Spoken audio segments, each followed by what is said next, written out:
Whenever a comic goes on long enough, it feels the need to show us a dark future, and Archie Sonic is no exception to that. I don't think it gets as edgy as something like The Dark Knight Returns, or as unhinged as Spider-Man Reign, but it is still really interesting. Dark Mobius is the dark alternate future that is the focus of the Sonic Universe arc, the Silver Saga, but that wasn't its first appearance. In truth, this arc serves as a resolution to a plot point that had been set up 9 years earlier in the reunification storyline. However, that's not quite it either. Beyond its sole Sonic Universe arc, this alternate future was expanded upon even further via character summaries and short stories written by Ian Flynn that were posted on the official Archie Sonic blog. Unfortunately, the blog itself no longer exists, having been completely scrubbed from Archie's website. And for a time, these stories were difficult to find. You would have maybe expected these to see reprints in Archie's Complete Sonic Encyclopedia, but no, these remained web exclusives, with the Dark Mobius page of said book being a very abridged version of Dark Mobius's history. So these could have been lost forever. Thankfully, through Internet Archive magic, these stories have been recovered and documented, with some of the other lore drops also being archived. There's an old media preservation saying, "Keep circulating the tapes," referring to the large number of shows that, for a while, never saw any home video release, and only survived through fans who thought to record them. And that's exactly the same way Archie Sonic has been preserved. We're getting close to the 10-year anniversary of it going out of print, and outside of whatever Ken's doing, we're not likely to see any collected editions pop up, and much less so these obscure little stories. So, with the Internet Archive going through some shit, I thought it'd be appropriate to circulate the tapes a little bit and go over these stories that go largely ignored. And if I may be candid for a moment, as a teenager I really wanted to be a creepypasta narrator. And with this both being a darker story and us being closer to my favorite time of year, I thought I'd let myself indulge. So today, we're going to be covering the entire story of Dark Mobius, as well as providing a reading list so you can enjoy the comics alongside them.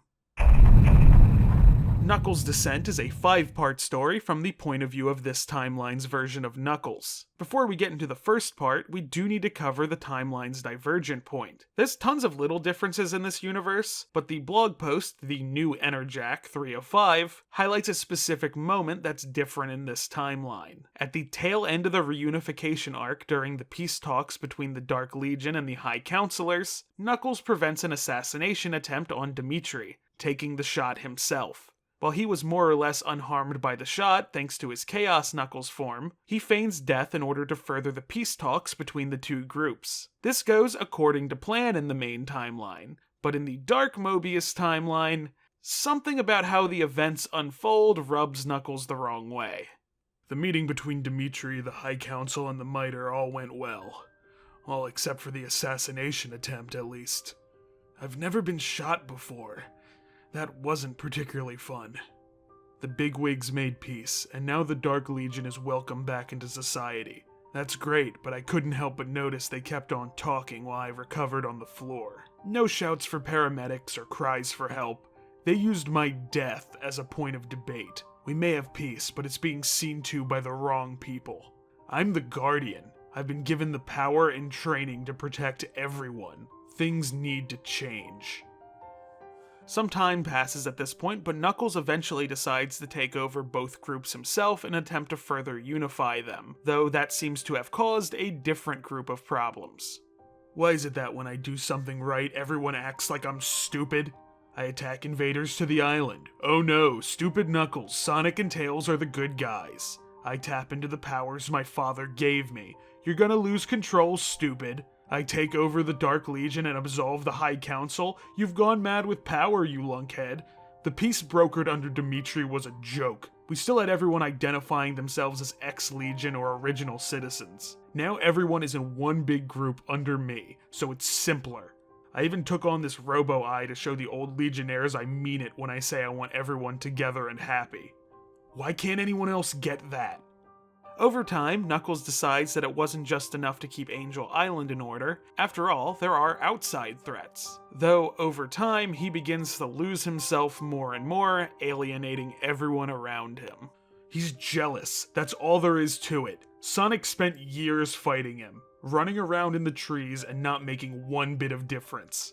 I zap Dr. Eggman and boom, no more problems. The bad guy is gone. Sonic just wishes he was as powerful and effective as me.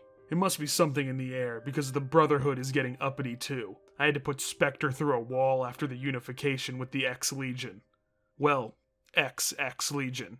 The Dark Legion is my army now, and we're gonna set things right across Mobius. If the Brotherhood and my friends don't want to be part of the solution, then I'll treat them like part of the problem. Julie Sue is gone. Part of me wants to say, what's one more betrayal? But her leaving hurts. A lot. I don't get it. She was with me when I simplified things between the Dark Legion and everyone else. She was with me on vaporizing Eggman. Sure, she had her doubts, but she supported me. Maybe I wasn't around enough for her. I'm trying to make Mobius a better place, and I'm having to fight everyone to get anything done. Even the Dark Legion is starting to get on my nerves. Surely she understands I'm a busy guardian. Maybe it's because she was getting round across the middle. I thought she was beautiful, regardless of if she put on a few pounds. I'll look for her later. I have a resistance to quell. I'll give Remington this. He sure knows how to surprise me. I thought I could rest and concentrate on strengthening my second sight in my chambers, but nope. Bomb. I'm powerful enough that the explosion didn't do anything to me, but it still caught me by surprise. I'm officially on my own now. Julie Sue ran off with my daughter, but I don't know where. My spies are pathetic. The Chaotix have openly turned on me. Thanks, guys. The Dark Legion is starting to show signs of dissent, and I'm fighting most of my battles alone. It's not too bad, though. Fighting entire armies single-handedly is about the only fun I have anymore. I've been thinking lately that Guardian doesn't really suit me anymore. It's too small in scope. I'm not just protecting Angel Island anymore, I'm fixing the world. A man of my kind of power and vision needs a better title.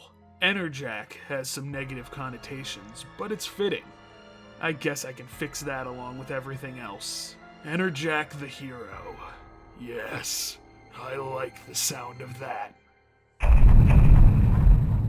Before we move into the next story, I felt it would be a good idea to cover some of the other characters who feature prominently in the Silver Saga and will weave in and out of these additional stories. I did cover the Dark Freedom Fighters in a short, but they all actually were given more in-depth bios on the Archie Sonic blog. As mentioned earlier, these sadly did not make the transition to the complete Sonic encyclopedia, with each of them now being reduced to 1 or 2 sentence blurbs. These were posted after the Silver Saga had wrapped up, but I feel it's best to put them here to get a more clear idea of these characters. To my knowledge, no one's even transcribed these anywhere outside of the Wayback Machine. So if something happened to the Internet Archive, these would just be gone.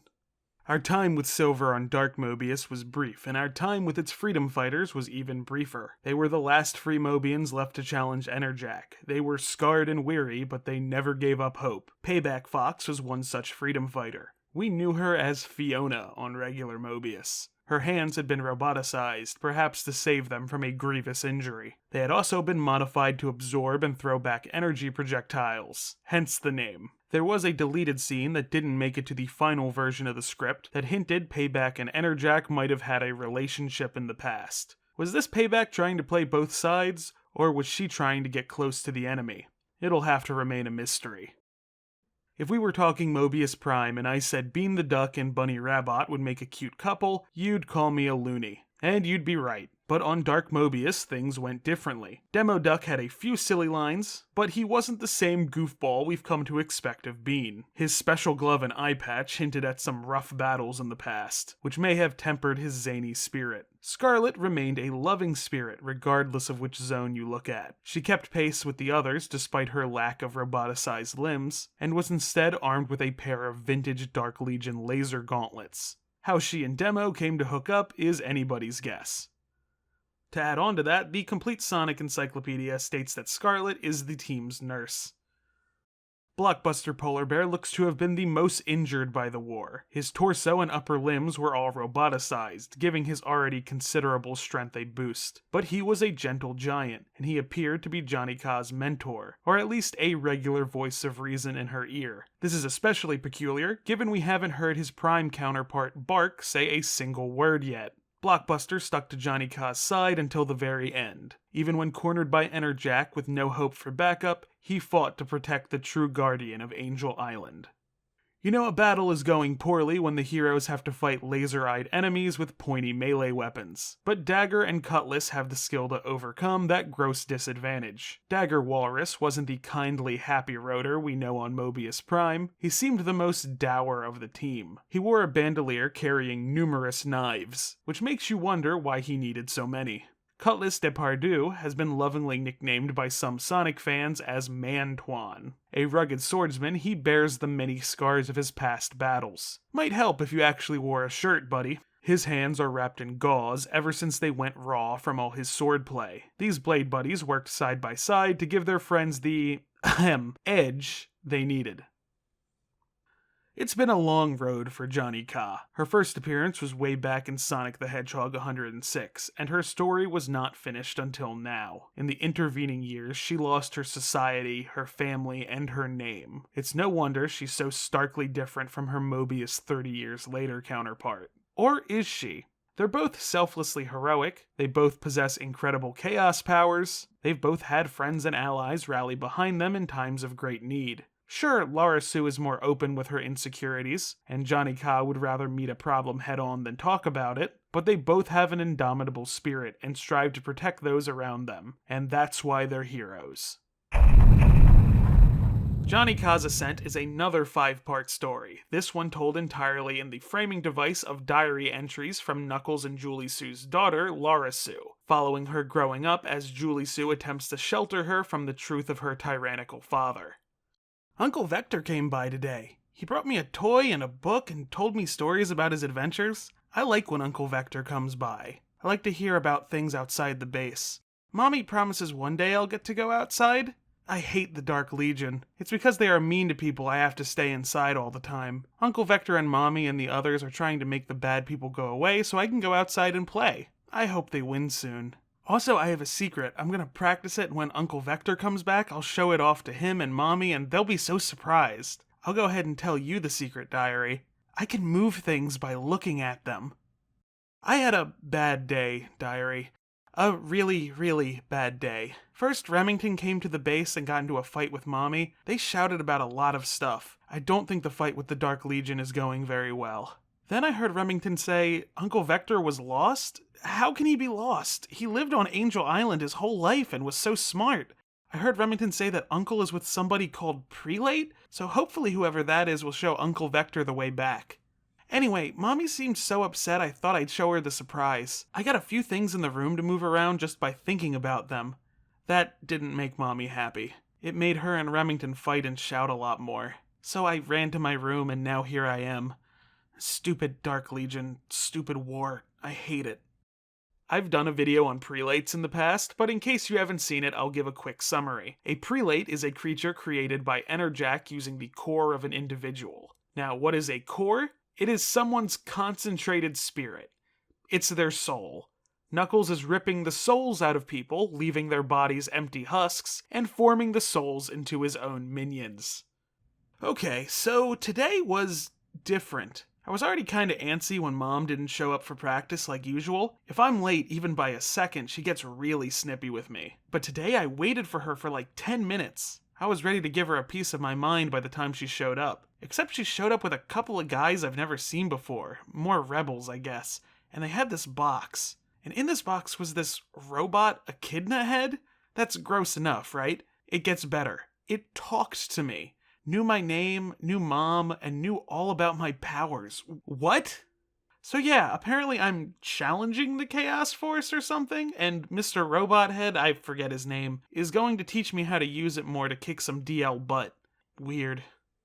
After this part is where issues 106 through 109 would take place. So if you wanted to go read that and then just jump ahead to the next story segment, time code on screen. But if you don't, brief story summary. Lara Sue, under the impression that her father had been assassinated by Remington, and that being a contributing cause to the current war, travels back in time to prevent the event from ever taking place. While in the past, she takes up the fake name of Jani-Ca to hide her identity, which will eventually become the name she'll prefer to go by. However, due to having the incorrect information, she fails in preventing anything from occurring, except for maybe preventing the deaths of the actual attempted assassin and her mother. When she returns to the future, she finds out that she did not travel back to the past at all, but crossed over into an alternate universe, that of Mobius Prime. Upon returning, her mother decides it's finally time for Lara Sue to hear the truth about who her father is.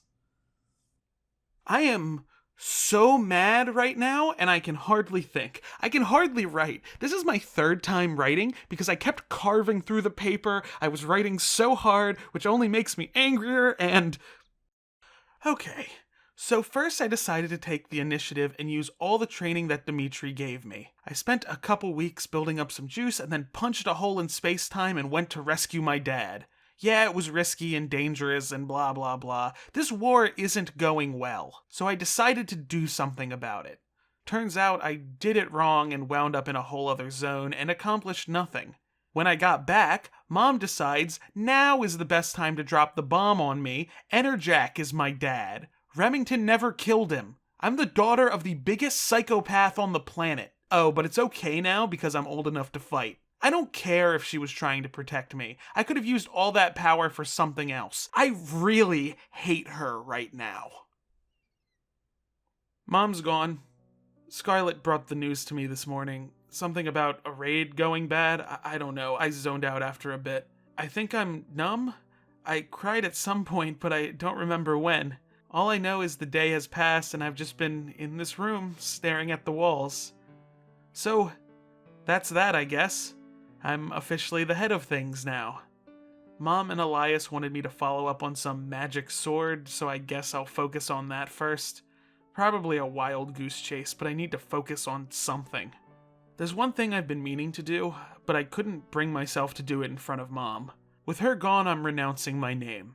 I'm cutting all ties to that gold-plated monster. I haven't picked out a new name yet, but something will come to me. Cutlass's recommendation is an in-universe letter sent from Cutlass to Jani-Ca, introducing Uncle Chuck and the concept of robotization to her. Guardian, this is the man that I told you about last time we spoke. I'm including this letter of introduction because, to be honest, I doubt he'll present himself well. I know he can be temperamental, and I know he will try your patience, but I ask you give him your sympathies. He has seen more hardships than many of us, and that's saying something. He is amazingly brilliant and knows of a medical technique that is sure to save some lives. It's a dangerous technology, and he's loath to use it, but I've convinced him it's truly for the greater good. Give Blockbuster my regards. Cutlass. As the final part of Jani-Ca's Ascent stated, Elias Acorn and Julie Sue's plan was to track down the Sword of Acorns, a plan that she was going to go along with. Jani-Ca ends up hiring Nack the Weasel, who we now know better as Fang the Sniper, to track down the sword. The short story, Nack's assignment, is the letter Nack sent once he obtained it. Miss Guardian, whatever you're calling yourself now, formal letters aren't usually my thing, but this time I think it's better you hear this from me while I'm at a safe distance. I found your thing, the glorified letter opener or whatever code word you want to use for it. You balked when I told you my finder's fee, so sit down for this one. It just tripled. See, Hedgehog already knew about it. It's one thing to explore dangerous territory and deal with unknown persons of similar interests, but it's something else when I've got to dodge 24 prelates. Oh, and I found it on Down Under. You know what happened to that place? He sank it! The whole stupid continent. Maybe you heard. So yeah, if you want your precious magical pointy thingy, you're going to have 3 times the bounty ready by the end of the month and you'll deliver it to the agreed spot. I'll handle how it makes its way to me, and believe me, I'll be sure you and your people won't be able to find me. Pleasure doing business with ya, Nack. Gunn was not happy to just let Hedgehog attempt to take over the world, so they launched Operation Nightfire in an attempt to stop him. The short story, Tower's Folly, is the report of that mission made to the President. To the President of the United Federation, From Commander Abraham Tower, Chief Executive of the Guardian Units of the Nations. Operation Nightfire. Objective: preemptive strike against the perceived threat of the individual known as Enerjack. Aggressive moves by Enerjack and his forces, the Dark Legion, are likely to threaten the sovereignty of the United Federation city-states within the next 2 years. The operation was to 1. Remove the threat of Enerjack. 2. Disrupt the Dark Legion's ability to wage war. 3. Slow attempts by the Dark Legion to recover from its losses. Forces present: GUN Navy, all available ships, aircraft, and crew. GUN Air Force, flying flagship GUN AF Gilgamesh, 30 Osprey-class long-range bombers, 150 Hawk-class fighter jets. Team Dark, all 7 members present. 0500 hours, GUNN rendezvous within firing range of Angel Island. 0530 hours, GUN AF begins assault on Angel Island's surface. Team Dark is inserted and moves to the Hidden Palace Zone to secure the Master Emerald. 0545 hours, Enerjack arrives and begins his counter-assault. Delay is attributed to intelligence that he was basis in Sumerica at the time of the attack. 0550 hours, entirety of GUNAF forces are destroyed. 0555 hours, entirety of GUNN forces are destroyed. 0600 hours, Team Dark reports all resistance in Hidden Palace Zone has been neutralized. 0615 hours, Team Dark reports Master Emerald is secured. Report is immediately followed up with reports that they have engaged Enerjack. This is the last communication with Team Dark.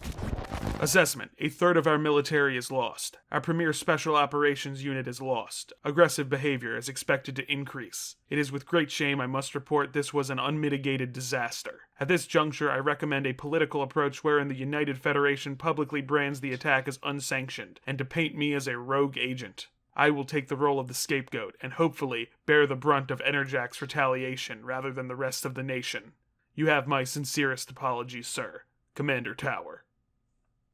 Some very interesting things about this story is that it states that Team Dark has 7 members. Obviously, this is a story set in the future, but who would be on that team besides Shadow, Rouge, and Omega is uncertain. I could see a grown-up version of Hope and Snively maybe joining the team, but that still leaves 2 more spots. I guess you can just headcanon in whoever you want. Other thing is that while all of these blog posts were accompanied by images from the comics, this one actually used an edited image of issue 183 to show Enerjack's retaliation, destroying Station Square in response to the attack, saying, "Such a pity.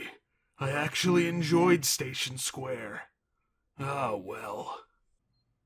Unfortunately, it doesn't look like these images got properly archived, so this is about the highest quality we can get.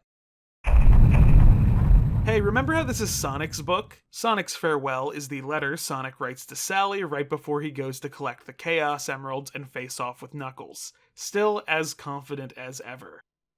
Hey Sal, you know I'm not the letter-writing type, but I've got to run and I want to at least let you know what's going on. I'm using the Chaos Emeralds. It's too dangerous, we can't fight fire with fire here, yada yada yada. You've made your case, and while you're out looking for magic swords and making alliances and whatever, Knuckles is stomping us into the dirt. That ain't gonna cut it. I know Mogul is about as trustworthy as he is skinny, but I think he wants to stop Knux as much as the rest of us. Amy and Tails already have leads on a couple emeralds, and with Mogul's help, I think we can get all 7 together in a couple weeks.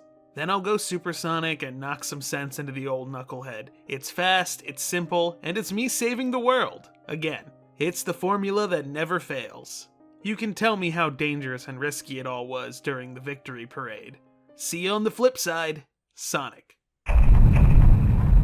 Okay, so after that story, we are finally at the Silver Saga. The Silver Saga goes from Sonic Universe issue 25 to 28. I highly recommend this arc, so if you want to go read it, you can pause here and skip to this time code for the next story. But as before, I will give a brief summary of the arc. In Silver's time, the telekinetic Hedgehog is accosted by a strange metallic creature, which escapes through a warp ring after being defeated. Silver dives in after it and ends up in the universe of Dark Mobius. After getting attacked by more prelates, he is rescued by the Dark Freedom Fighters. He recognizes Lara Sue from his previous time travel escapades, only for her to shout to never call her by that name. Silver is given a brief rundown on this world's history, as well as the Freedom Fighters' plan to use the Sword of Acorns to take Enerjack's power, and use that to rescue everyone who had lost their core. Enerjack arrives shortly and they are forced to fight him directly, and all but Silver and Jani-Ca fall in the fight. These two only manage manage to defeat him once Silver realizes that he can actually hurt Enerjack by redirecting his attacks back at him, frustrating him to the point that Jani-Ca is able to get an opening to use the Sword of Acorns on him, reducing him to an old man, as well as transforming her into a new version of Enerjack. She then shatters the sword to prevent her father from ever getting his hands on the power again, and plans to use her newfound power to restore everyone to life and then let go of it altogether.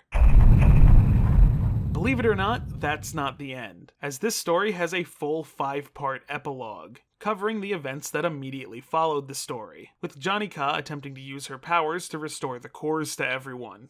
She looked upon the dark spire with trepidation. She had all the power in the world, and that place still gave her the heebie-jeebies. This was where people disappeared, never to be seen again. This is where the prelates came from. The withered, wheezing old man next to her coughed. She refused to think of him as her father. Not yet, anyway. He had done too much to immediately forgive, and it was up to her to fix it all. For now, he was her only insight into what went behind closed doors for Enerjack. "How do we get in?" she asked. "There is no entrance," he wheezed. "You have the power now. You must will yourself inside." "So I have to want to go in?" "Great." She raised her hand to the obsidian wall, and with a moment's concentration, an emerald-shaped portal yawned open between the rocks. "You lived here?" she asked. "Almost exclusively," the old man answered. Although the tower stretched into the sky, the room was claustrophobically small. At the far end of the round room sat a throne that seemed to be carved directly from the tower's stone. "If I held an audience here," the old man explained, "they bowed automatically." I thought it was funny. An eerie smile slowly crept across his face. She set her jaw and refused to comment. "Where is the rest of it? Where are all the others?" "Have a seat," he offered. She hesitated. Was this a trap? Then again, with all his arrogance, would he have ever thought to booby-trap his own throne? She cautiously sat down and extended her will as she did to open the way in. Suddenly, the ceiling vanished, and the entire endless height of the spire was revealed to her. On every inch of the curved dark walls, hidden in every shadow, were all those who'd fallen to Enerjack. There were so many victims, all of them preserved by magic that had robbed them of their cores, all of them looking so sad and frightened. She surveyed the room and stopped on one man in particular. She'd never known him herself, but his evil was legendary. "Is that Dr. Eggman?" The old man smiled with grim satisfaction. "Oh yes, he got what was coming to him." "I'd heard you'd vaporized him." "I thought I had, and in a way, I did. I wasn't in complete control of my power back then. The doctor was the first time I took a core from someone. It took a great deal of experimentation to restore him to that form. Never did like his prelate form, though. That neon mustache was ridiculous." "But the bodies are all preserved?" "As far as I know. I never bothered to check after I collected them." "You never restored a core to someone?" "No." She frowned as she looked at all the prone forms around her. Where to begin, and how? "So, you plan to restore all the cores to their original bodies?" the old man asked. "Yes," she answered, then murmured to herself, "if I can figure out how." "It's a dangerous prospect," he warned. "I didn't start collecting cores until I mastered the power of Enerjack. If you do it wrong, who knows what might happen? You could destroy the body, or the core, or both." A wan smile crossed his face.